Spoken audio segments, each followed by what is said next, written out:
Blessings again. It's good to be back after a few weeks.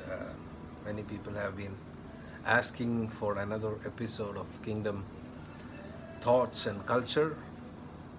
Today I have a very special person with me, my dear wife, Asha. Blessings and greetings to you all. And we decided to come in front of you because today is a special day for us, the 15th wedding anniversary, and God has blessed us with so much of uh, love and grace and favor the last 14 years. And He has blessed us with three blessed sons. So we decided to share those blessings with you, our experiences, our love, our uh, wisdom with you. So we will be speaking today about the kingdom principles of marriage. First of all, what is marriage? What is marriage? It's a lifelong commitment that you make to your partner, to your spouse. Hope you have heard that lifelong commitment. If you have any other definitions in your heart, in your mind, take it off, delete it, and say that Bible says it's a lifelong commitment. So I decided no matter what my emotion says, I will stay with my marriage. Let's stay together. Staying together. Because God hates divorce. God hates divorce. I know it's a harsh words, but this is what the Bible teaches. We are here to bring in the whole counsel of God and bring clarity into your hearts. Matthew chapter 5, Jesus said, "You have heard from the beginning that do not commit adultery, but I say unto you, if you look at a woman and lust after her, you have already committed adultery in your heart." So God says, do not look at a woman as an object, but it's a creation of God. Today, woman is portrayed as an object of beauty, to sell commercial products or pleasure, to be used, something to be used.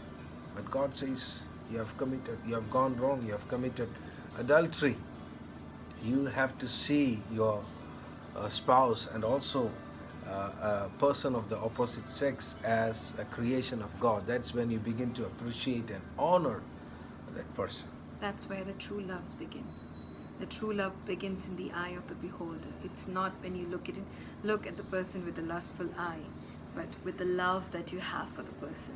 Now, moving on to different questions that people have. When to get married? What is the right age, or what is the right time to get married? I would say, though physically or legally there is an age to get married, depending on different culture, but according to the Bible, when you are ready or when you are prepared to handle the responsibilities of life as a husband or a wife, and as a father and a mother, that's when God is pleased. God approves that, yes, my son or my daughter is ready for marriage, so let me bring him the right partner. Then God brings the right person, and then you need to recognize that that's God's choice. It's a journey together. No matter you are not prepared with the training of whether you know how to cook, or whether you know how to do the laundry, or you know how to drive, you have a job, whether you have to quit the job. No, it's about the journey together. So even if you don't know all these chores of a living, but even then, if you're prepared in your heart, even when God already has prepared you in the heart to do the responsibilities, take up the responsibilities together, that's when you're ready to get married. And the next important question is whom to marry. People are confused. People ask questions. Which marriage lasts longer? Is it arranged marriage or a love marriage? I would say neither of them lasts longer if it is not ordained by God. Amen. Man has so many choices in his life. From the school where he should be learning, the clothes that he should be wearing, the food that he is eating, or the college that he go, the career that he wants to choose. You can make all kinds of choice, but true disciple of Christ must involve God in even those decisions, I would say. But if at all you miss God in involving in these decisions, it still is okay. You can correct your decisions. You can change your school. You can change your clothes. You can try another food. You can try another job, but you cannot change your spouse. You cannot change marriage like changing clothes. So, since we as human beings are unable to look into a person's heart and find out, is this the right person? No matter you ask so many questions, no matter you spend so many time with the person in dating and courting, etc. But unless God gets involved, you can get it wrong. So always involve God in the choice of your life partner, and God will have the best choice for you. He will Amen. never let you down. He will bring in the right person. Amen. As my wife always says, it's about compatibility. It's not about the most beautiful woman or the most rich woman or the most rich husband. No, it's about compatibility. When a husband and wife and a man and a woman can uh, sink in better because of the grace of God, the love of God, that's when your marriage, the machine of marriage, Starts working. starts working. When we do not involve God, even to choose whom to get married, what happens there? Your emotions get involved. You choose outwardly, maybe in the few minutes or few moments, few days or few dating and courtship, you decide, or you just feel your emotions. Maybe finalize saying that okay, she or he is the right person that I can get married to. But no, but when you get involved, or when you get God involved in your marriage, or even to choose or to decide whom to get married, that's when the person is being decided, or the person is being chose from inside out. You get to know the person from inside out. Now, moving on to marriage from day one, I would always tell people that be uh, careful with the foundational years of marriage, because that is a very key time or a period of every marriage. What do you mean by foundational years? The first few years, 2 to 3 years of marriage is very important. You should uh, decide, or you should be careful in spending as much as time with one another. That's when you get to know each other. That's when you get to understand each other. That's when you get to understand each other's strengths and weaknesses. Involving God. The foundational years of marriage is very important. Many people get married, and after maybe honeymoon, after a few weeks, because of work or different kinds of pressure or to make money, they fly away. They go to a different country, they start working. I'm not saying that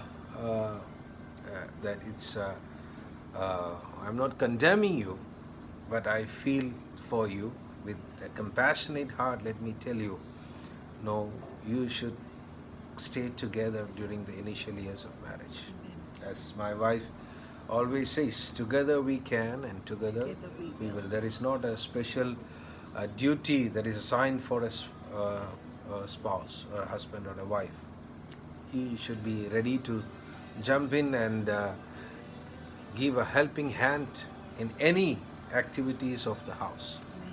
Either it be cooking dishes or washing dishes or Doing the laundry. doing the laundry, cleaning your house, helping with the kids, anything. And I must say, wife always enjoys having their husbands in their daily household chores. When their husbands get involved, it is a lovely time together. It's only those moments that cherish all the time, when your husbands are also being part of the daily work that you're in. Also in the prayer life or in the household work, when your husbands get involved with you, it's the love life. Gets stronger. It is built stronger and stronger. So, wise is the person who spends enough time or gives enough importance to the foundational years of marriage, and later uh, they together can weather all kind of storms in their life. Then what are some of the other foundations of kingdom marriage? Number one is trust. Trust doesn't happen, or trust is not built overnight. It takes time. You need to spend time. That's why we said foundational years of marriage is very important. And when you have trust, no, you can stand any kinds of storm. Amen.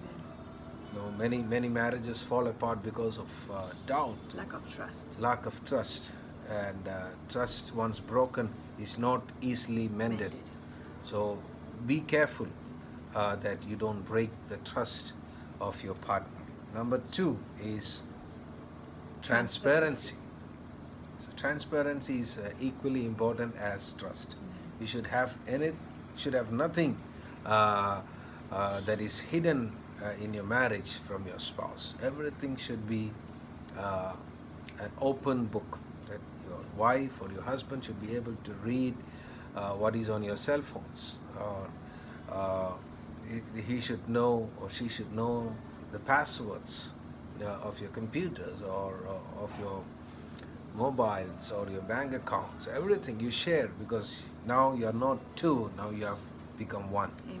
You come in as two entities, you come in as two individuals, now you become one person, and you share everything. That is when you can inspire even your children and others, other young people who look at your marriage and say, I want to have such a marriage. Number three is two-way communication. Communication is very important. It's very important. The major key role as well. Together, when you build your trust as well as transparency, but if you don't have a communication two-way, two-sided, it still lacks. There is still lacking in the marriage. Two-way communication is very important. Yeah, and when I say communication, it says it's not just speaking, but it's also listening. Listen. Now, both partners has to take time to listen and speak the right words.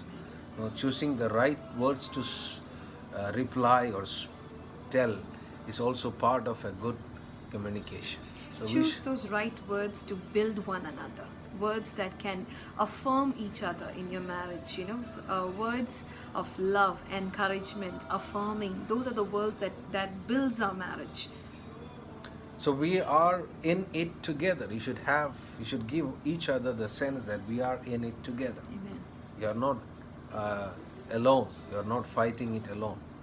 And even as we leave, we want to leave with you a final major principle of life and also marriage. That is, you have only one enemy in your life.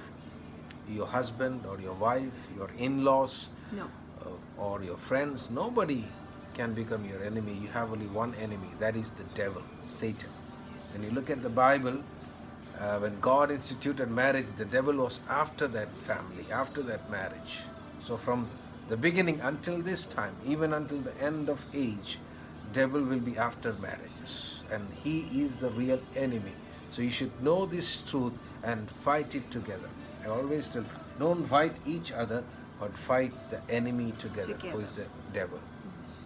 We want to leave you with his final words. Submit to God and resist the devil. He will flee from you. God will work miracles in your marriage. God will work wonders through your marriage, and your marriage will see such enormous joy and peace if you will submit to God and his principles and obey and ready to walk according to it. May God bless each one of you. May you all have a blessed marriage. Cherish every moment of your marriage life. Cherish the time that you spend together, because that's where God resides. Amen. Thank you. God bless you.